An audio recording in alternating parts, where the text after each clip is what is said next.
Stop loss.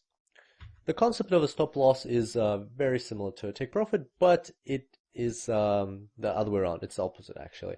So this is our market movement. We enter into a buy order, and we can embed a stop loss with our buy order. So it's an additional order in the forex market, but it is linked to our buy order. So basically, what it means is if the price was ever to go and reach this red level or go below it, then the buy order has to be automatically closed.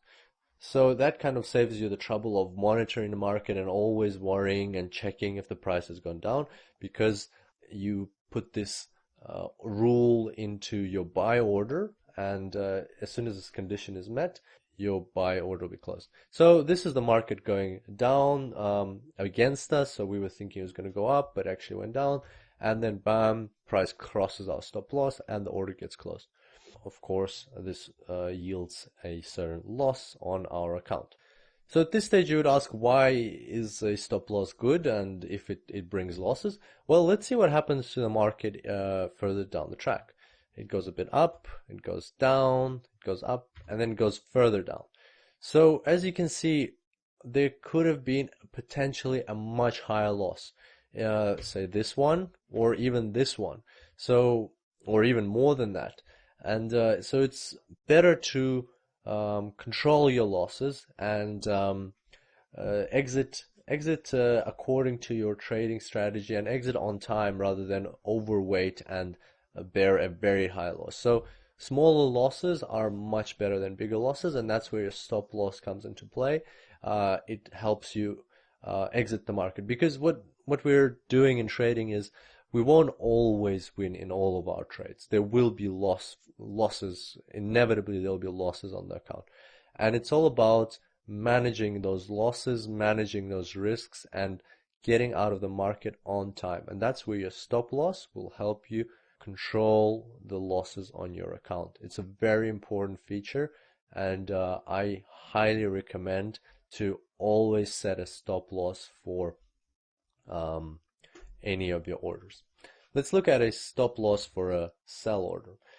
So a sell order, we're anticipating a downward movement in the market. We can set a stop loss which has to be above the entry price, and that's because when we anticipate a downward movement, we will only lose if there's an upward movement. So let's see what happens in the market. The price goes a bit against us and goes kind of in our favor, but then it crosses our stop loss, and unfortunately there's a small loss on the account. Let's see what happened to the price going forward. Went up, went even further up.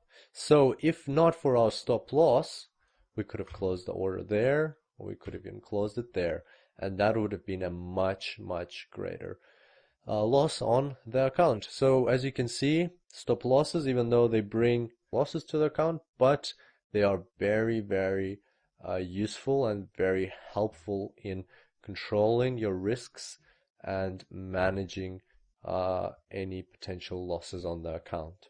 And so just a final note to finish off, take profits and stop loss can and probably should be set together. As I said, I recommend always setting a stop loss, and you can combine it with a take profit if you like. You can set both of them and attach them to one order. Finally, a word of caution. Sometimes when the market volatility is very high, for example, during in market news, your broker may not be able to execute your stop loss. It is a very rare condition, but sometimes happens when there's just basically no price, no takers at your stop loss level or take profit level. And what will happen then is a massive slippage can happen, and even though you have a stop loss, it's not 100% guarantee that your order will be closed at stop loss. It's probably like a 90-95% guarantee, but sometimes it does happen that an order can slip through. That's an inherent risk of the forex market. You have to be aware of that, and that's why I highly recommend having a look at my tutorials on fundamental trading and seeing how to kind of understand when there's market movements, so you avoid trading at those times. That's what I personally do. I kind of stay out of the market when I know there's going to be massive movements.